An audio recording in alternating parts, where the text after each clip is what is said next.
ఈ వీడియోలో imperative sentences వస్తే ఎలా మనం పాసివ్ వాయిస్లో మార్చాలని తెలుసుకుందాం. Imperatives. Switch off the fan అంటే ఇంపారేటివ్ సెంటెన్స్ వెర్బ్తో స్టార్ట్ అవుతాయి అన్నమాట. ఇక్కడ switch off the fan, subject లేదు.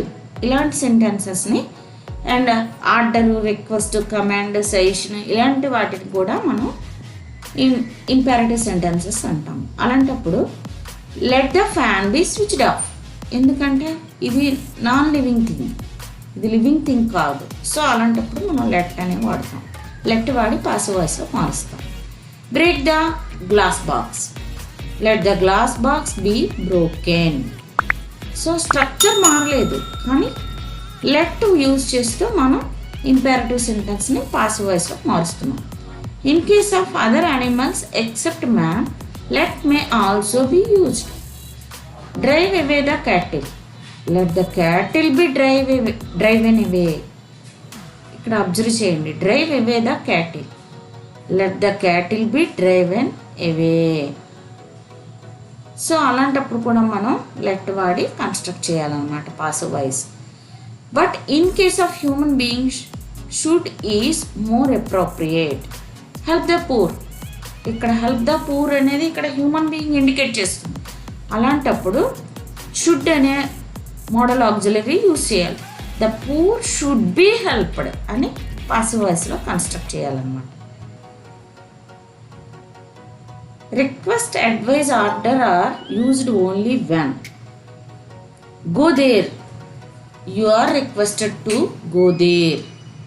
సింపుల్లీ రిక్వెస్ట్ బ్యానర్ సెంటెన్స్ అనడంతో యు ఆర్ రిక్వెస్టెడ్ అని వాడేయాలి. You are requested to go there. Some other passive constructions.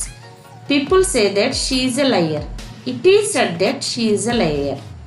So ఇలా యాక్టివ్ వాయిస్ వచ్చేటప్పుడు మనం ఇట్ ఈజ్ సెడ్ దట్ అని వాడితే సరిపడుతుంది. She is a liar. Verbs denoting a state in passive form. This cup contains tea.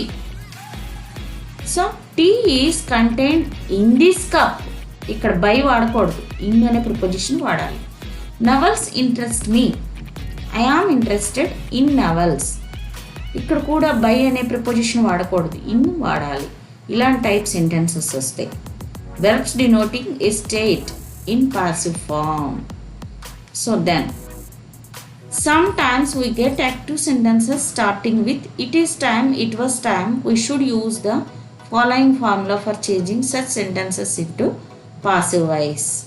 It is time తో కానీ it was time తో కానీ సెంటెన్స్ స్టార్ట్ అవుతే ఎలా మనం పాసివ్ వాయిస్లో మార్చాలి అనేది ఒక 2 ఎగ్జాంపుల్స్ ఇస్తాను చూడండి.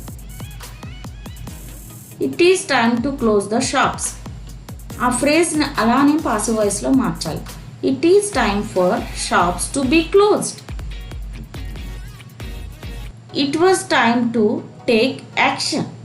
It was time for action to be taken.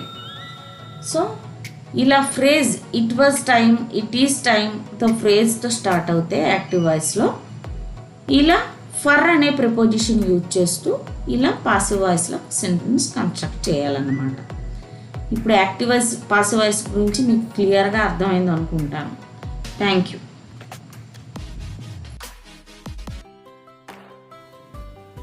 If you have any doubt regarding this topic, write in comment box. I will clarify it.